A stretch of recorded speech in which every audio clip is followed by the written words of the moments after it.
Good morning friends. अपने YouTube channel advocate Amit Kumar Gupta में आज जो केस मैं आप लोगों के सामने डिस्कस करूंगा उस केस का नाम है principal commissioner of income tax versus JJ Glastronics private limited.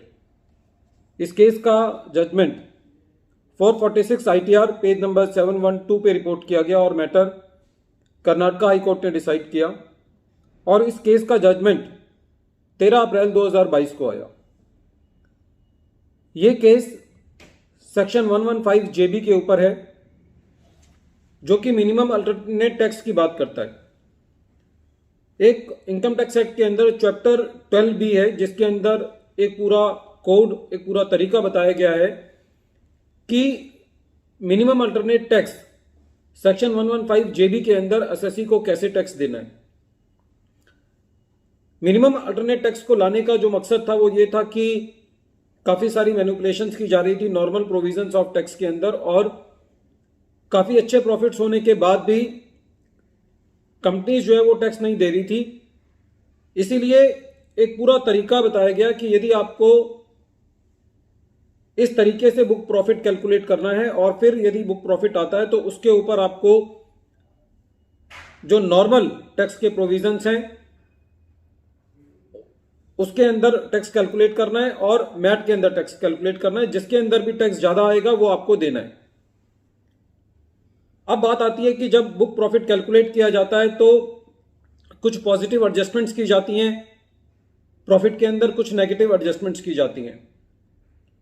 तो उसके अंदर एक इशू ये आया कर्नाटका हाईकोर्ट के केस में कि यदि सेक्शन 14A का डिसअलाउंस है तो क्या वो मैट के अंदर बुक प्रॉफिट को कैलकुलेट करने के लिए उसको ऐड किया जाएगा।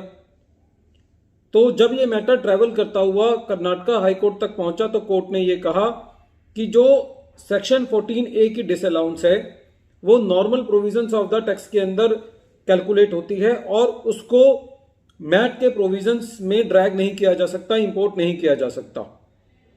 वो एक सेपरेट प्रोसीजर है टैक्स को कैलकुलेट करने का और मैट के अंदर प्रॉफिट को कैलकुलेट करने का एक अलग तरीका है।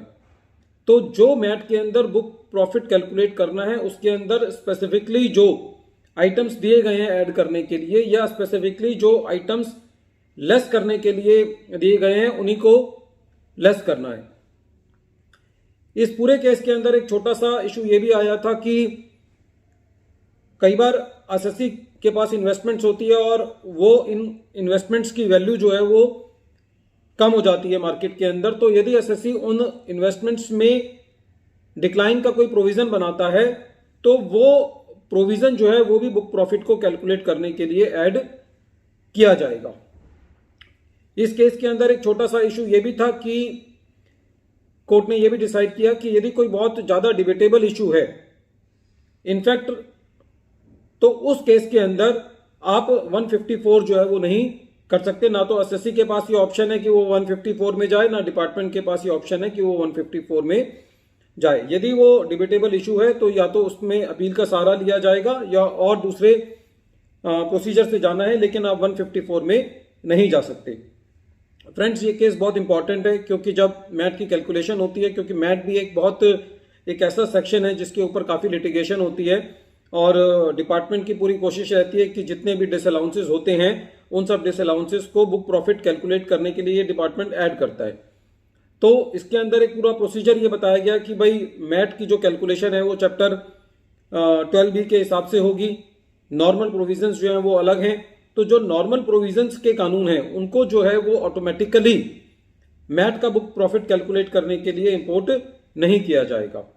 फ्रेंड्स ये केस बहुत इंपॉर्टेंट है जहां तक कि सेक्शन 14A को समझने के लिए है उसके लिए भी, क्योंकि 14A के अंदर अब हमने अपने केसेस में देखा है कि मैक्सिमम डिपार्टमेंट को जहां पे भी इन्वेस्टमेंट्स मिलती हैं तो वो 14A का एडिशन जरूर करता है। ठीक है 14A का एडिशन होता है तो लेकिन उसको दूसरे चैप्टर के अंदर बिना मैंडेट ऑफ द लॉ के या बिना स्पेसिफिक प्रोविजन के उसको इंपोर्ट नहीं किया जा सकता। क्योंकि यदि हम देखते हैं जब मैट के प्रोविजंस में तो वहां कुछ पॉजिटिव एडिशंस और नेगेटिव एडिशंस दी हुई हैं, तो आपको वही पॉजिटिव एडिशंस करनी है और जो नेगेटिव हैं जिनको लेस करना है उनको लेस करना है। उसके अलावा कोई भी चीज ऐड या माइनस नहीं होगी, क्योंकि सिंपल इंटरप्रिटेशन का रूल ये कहता है कि you cannot put the words into the legislature or you cannot take the words from the legislature.